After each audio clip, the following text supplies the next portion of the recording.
respond to various contingencies. As we've discussed previously, U.S. forces in the region include, but aren't limited to, an amphibious ready group and Marine Expeditionary Unit, multiple destroyers, fighter aircraft, and carrier strike group presence. Of note, following a period of dual carrier coverage by the Theodore Roosevelt CSG and the Abraham Lincoln CSG in the CENTCOM region, the Theodore Roosevelt has departed and begun its transit into the Indo-Pacific Command Area of Operations. As we have been since the beginning of the crisis in the Middle East following Hamas's vicious October 7 attacks, we remain intensely focused on working with regional partners to de-escalate tensions and deterring a wider regional conflict. The United States also remains very focused on securing a ceasefire as part of a hostage deal to bring all of the hostages home and to end the war in Gaza.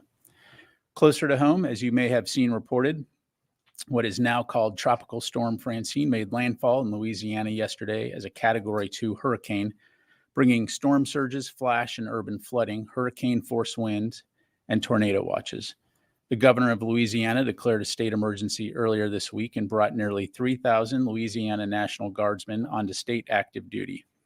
These guardsmen, along with 134 high-wheeled vehicles, 65 watercraft, and 32 Army Guard helicopters, were positioned around the state to support response and recovery operations.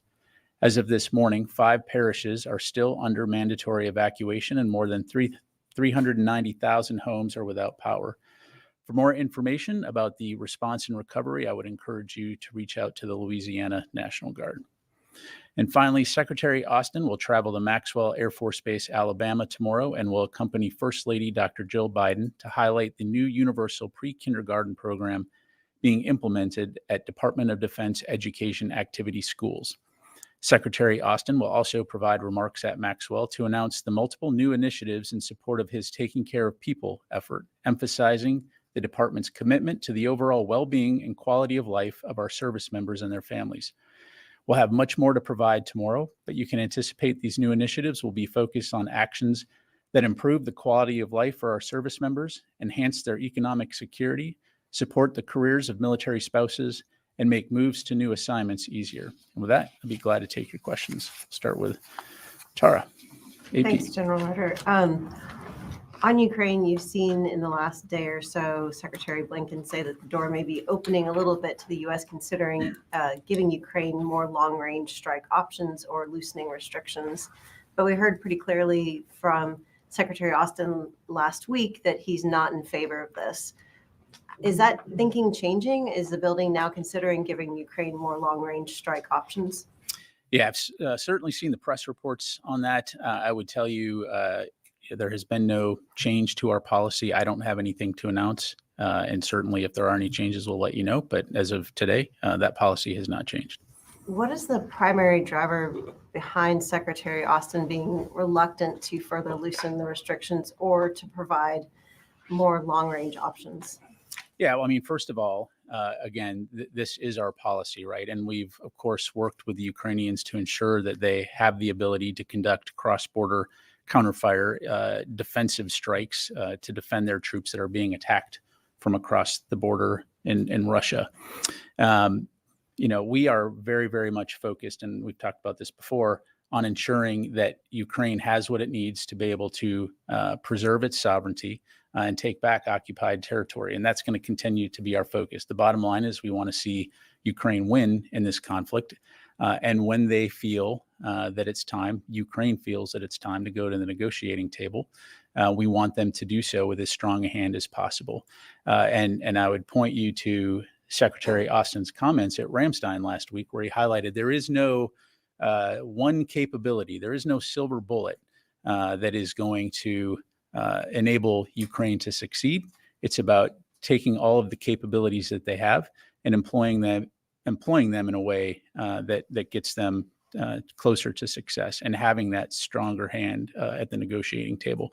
So again, as this battlefield has evolved, our support to Ukraine has evolved. But again, as of right now, the policy has not changed.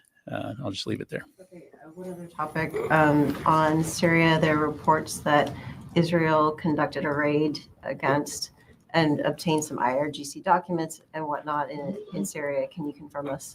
Yeah, again, seen those press reports, but I'd refer you to the Israelis for any questions about their operations.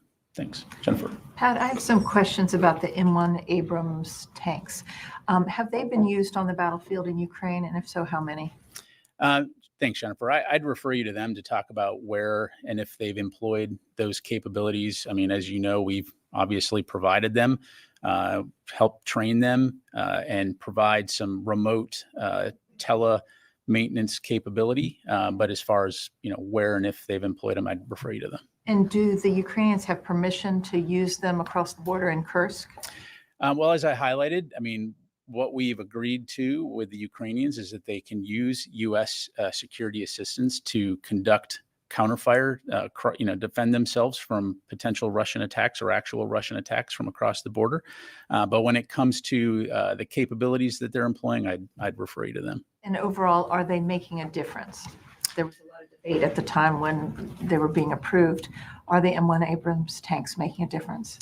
Well, again, I'd kind of take a step back and say, first of all, that's a question that the Ukrainians would have to answer. I would tell you again, though, that it's not about one singular capability. It's about how you take all of the capabilities, whether it be air defense, armor, artillery, and training, and combine all those together to create capabilities that support your strategic and operational objectives. And so certainly we've seen the Ukrainians fight very courageously, very creatively,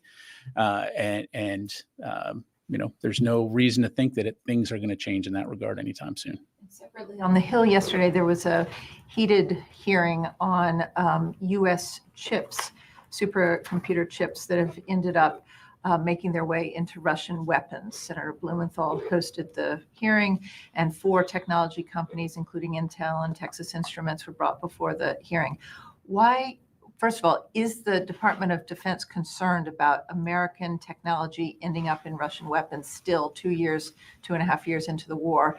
And what can you do to stop it, and why haven't you been able to stop it? Well, broadly speaking, Jennifer, as you know, there has been an interagency effort to place sanctions on Russia to prevent those kinds of activities from occurring. So I'd refer you to my colleagues at Commerce to talk more about those particular efforts. But that's something that the Department of Defense will continue to work closely with our interagency partners to prevent. Because again, certainly we don't want to see American technologies being used in places like Ukraine against Ukrainian citizens. Thank you. Constantine. Thanks, Pat. The USS Roosevelt, you mentioned she's chopped into the Indo-Pacific. Is it safe to say that she is on her way home? Are you able to say whether she's returning home? As a matter of policy, Constantine, we're not going to talk about future deployment timelines. It's going to the Indo-Pacific AOR, and I'll just leave it there.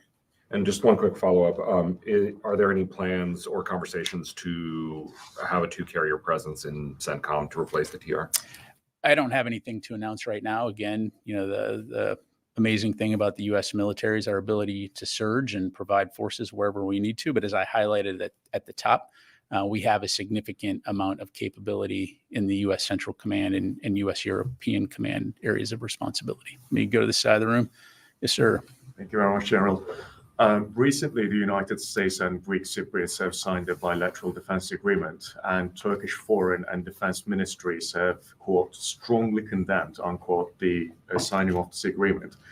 The U.S. has historically taken a neutral and impartial position on the island.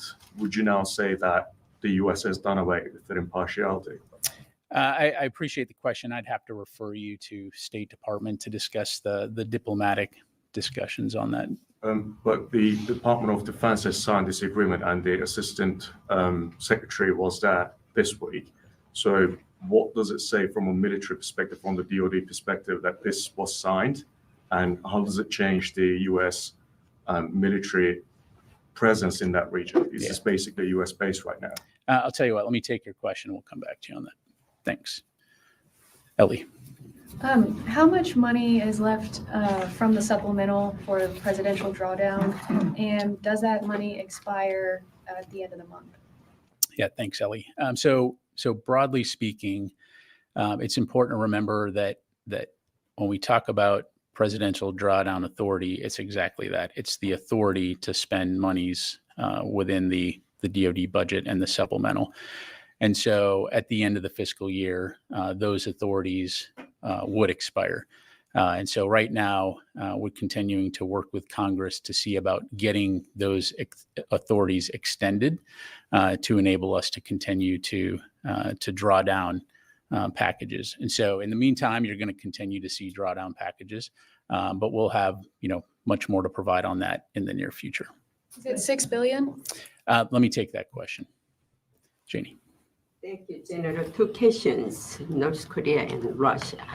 First question, following North Korea's continued garbage balloon provocations, it launched multiple short-range ballistic missiles into the East Coast early yesterday, the day after the U.S. presidential debate. Do you think there is a possibility that North Korea will use additional provocations to interfere with the United States presidential elections? Look, we obviously saw the DPRK's launching of those missiles. I would refer you to Indo-PACOM's statement on that. We certainly condemn that kind of destabilizing action, and I'll just leave it there. Russia. Russian Ministry of Defense said it could use nuclear weapons if Ukraine attacked the Russian mainland with the U.S. long-range missiles. What is your reaction on this? Yeah, well, this kind of nuclear saber rattling isn't new. It's very irresponsible. It's dangerous. You've heard Secretary Austin highlight the fact that this is not the kind of language that a nuclear-armed large military country that's nuclear armed with a large military should be saying. All that to say, we have not seen anything at this point that would indicate that we need to adjust our strategic force posture. So we'll continue to monitor that, but at this point, there's been no change to our posture. Let me go to the phone here. Missy Ryan, Washington Post. Hey, Pat, thank you. Just going to ask you a question you've been asked previously in the past week about Iraq and the statements by the Iraqi government about the apparent agreement to withdraw U.S. forces over the next 2 years. Are they accurate? And I know you've said that you can't confirm that just now. Can you, number one, is that still the case? And number two, can you talk about what has been agreed to in principle? Is it accurate to say that the U.S. and Iraq have agreed in principle to withdraw all U.S. forces? Is just a question of when and how? That's my understanding. Just want to make sure that that's correct. Yeah, thanks, Missy. So yes, to answer your question with your question, I don't have anything new to announce. As we've highlighted, we have been discussing with our Iraqi partners what the transition from the global coalition in Iraq, what that transition would look like to an enduring bilateral security partnership between the U.S. and Iraq would look like.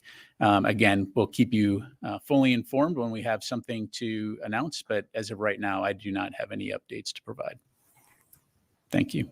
Let me go to JJ Green, WTOP. General, thank you. Ukraine's President Zelensky said a little earlier today that they believe Russia's begun a counteroffensive in the Kursk region, and I'm interested in knowing what the Pentagon thinks this means for this conflict when you consider what we've learned from the building and from U.S. intelligence about Russia gathering weapons as well, including ballistic missiles from Iran in recent days, and how this impacts the future and the U.S. plans to support Russia. Yeah, thanks, JJ. So, what we have seen is Russian units beginning to try to conduct some type of counteroffensive in the Kursk region. At this stage, I would say that it's marginal, but something obviously that we're keeping an eye on. And then I'm sorry, the second part of your question. Just how the building might view this activity, what you just mentioned, what you've seen in the context of getting these weapons, which we were told this week the U.S. has proof of from Iran, the ballistic missiles, and there are other plans to try to essentially attack Ukraine's energy infrastructure as winter comes. Sure. So first of all, with the caveat that I'm not going to discuss intelligence from the podium here, nor am I going to provide a daily update on Russian employment of various capabilities. As of right now, we have not seen them employ those Iranian missiles yet, although one can expect that they would in the relatively near future. But again, if you take a step back here in terms of what we're focused on, it's on enabling Russia to defend its sovereignty and deter future Russian aggression. So both urgent needs and long-term needs. And as we go into the winter, making sure that they have the capabilities from an air defense standpoint to protect critical infrastructure like energy infrastructure, which we know the Russians are targeting, but also at the same time that they have the capability they need on the front lines, like armor and artillery, ammunition, to be able to check any type of Russian operations, for example, near Pokrovsk, and elsewhere in the battlefield, to include in the Kursk region. So it'll ultimately be up to the Ukrainians as they design their campaign plans on how they're going to employ those forces. But certainly our focus is on ensuring that they win and that they have the upper hand when and if they decide they want to go to the negotiating table. Let me go to Howard Altman. Hey, thanks, Pat. I want to drill down a little further on Tyra's question about the Israeli raid in Syria. Did the Israelis inform the U.S. either before or after that raid that was being conducted? And given that they are a CENTCOM member and also receive a great deal of U.S. aid, should they inform the U.S. either before or after this raid took place? Thanks, Howard. Again, I mean, I've seen that press reporting, but for any questions as it relates to any Israeli operations, I'm really just going to have to refer you to them. I just don't have anything to provide on that. Let me come back to the room. Yes, sir. Hi, for the Daniele Compagnangelo for the Italian television. Thank you, General, for taking the question. I have a question regarding the strike of the Israeli on the school in Gaza a few hours ago. Okay. There was some reports, we read in Europe some report about France and Germany and the Great Britain deciding to provide less weapons from now on to Israel because of this fact that keep happening. What is the position of the U.S. in light, from the military perspective, in light of what just happened? Sure. So a few things. So first of all, I don't have any information to provide on the particular strikes that you're referencing, other than to say that from the very beginning of Israel's operations, we've been very clear about the importance of taking civilian safety into account, both from a planning and operations standpoint, and both publicly and privately. And I would point you to Secretary Austin's public comments and to the readouts that we've issued. This is a topic of frequent discussion between him and his Israeli counterpart. The bottom line is we believe that Israel has both a strategic and a moral imperative in terms of protecting civilians. I will also highlight, though, that there is culpability on the side of Hamas in terms of their techniques, and procedures of embedding their operations within civilian infrastructure to include schools, hospitals, mosques. We just recently saw, when they executed 6 hostages in their tunnel network underneath Gaza, the extensive amount of infrastructure, money, resources that they've spent on building this massive tunnel network, which is approximately the size of New York City. And instead of using those funds and using those resources to help the Palestinian people, they've instead created a tunnel network to conduct combat ops from. This is the challenge that Israel is up against. We do not want to see any civilians killed in this conflict, whether they be Palestinian or Israeli, and we'll continue to work towards that. This is why a ceasefire deal is absolutely essential now, and getting all of the hostages released immediately is so important, and we'll continue to work towards that. Thank you. Tony? A couple questions. Does the fact that the United States now has a one carrier presence in the Middle East, and the EEUU Middle East, the normal presence, by the way, is that an indication that you feel that the temperature between Iran and Israel has dropped, and the threat from Iran to Israel is less than it was a month ago? Well, what I would say, Tony, just like I highlighted at the top, we are going to take any potential threats very seriously. And again, Iran has indicated that they want to retaliate against Israel. And so we're going to continue to take that threat very seriously. And we're going to continue to maintain a robust presence in the Central Command and European Command AORs.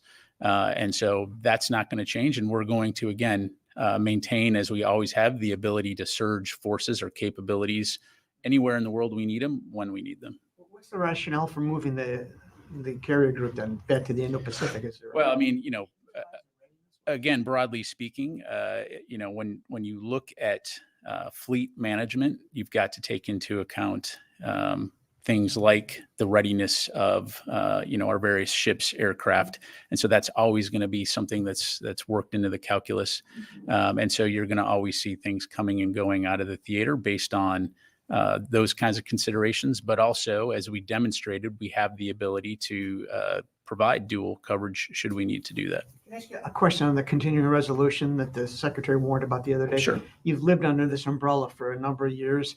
What stake does the individual sailor, soldier, airman, and space cadet person have in the fight? Will they not be paid over a continuing resolution period, or is it a question of them not getting raises? I mean, what is their individual stake, if you can clear that out?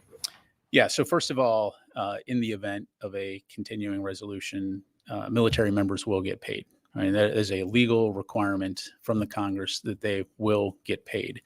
But I think it's important to highlight, because there are no funds available, and because the baseline budget would not change, that would force us to offset the costs of these well-deserved pay raises, and it would cut into other programs and accounts at potentially damaging levels. And so, again, we would encourage the Congress to pass a budget.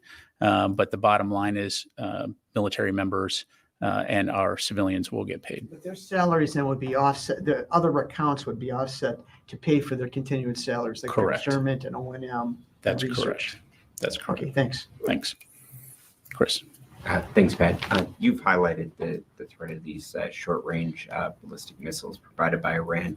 Does the Pentagon believe that U.S. systems provided to protect against ballistic missiles would be effective against these Iranian?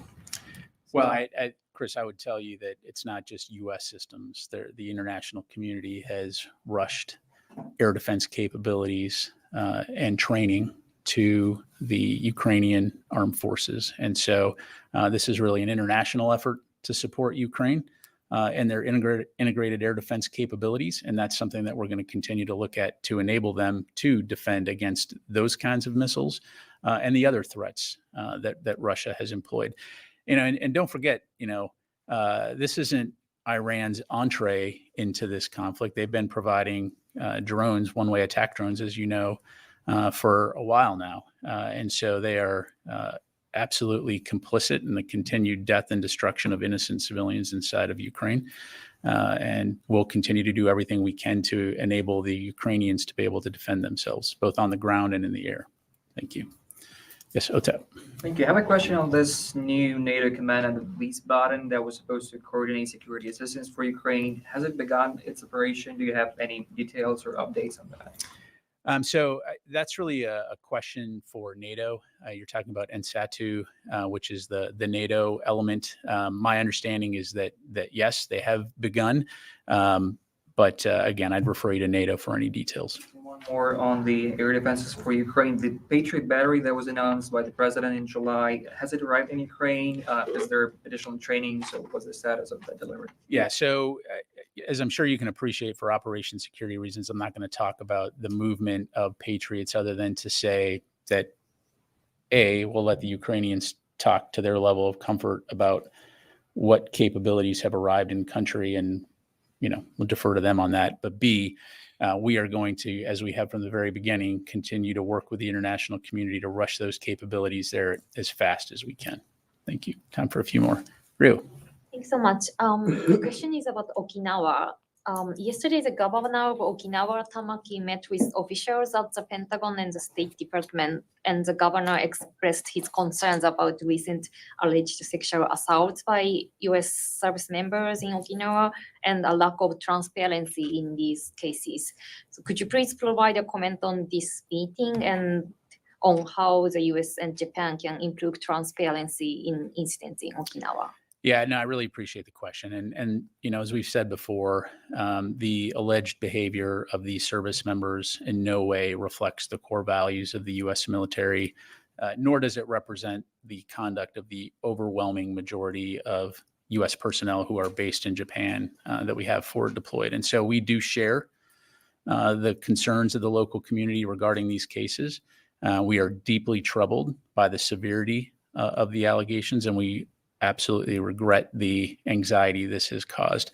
I do know that the respective units are working very closely with local authorities to investigate the allegations thoroughly, while at the same time ensuring the due legal process under applicable laws and agreements. And I would refer you to U.S. Forces Japan for any further questions on that. Thank you.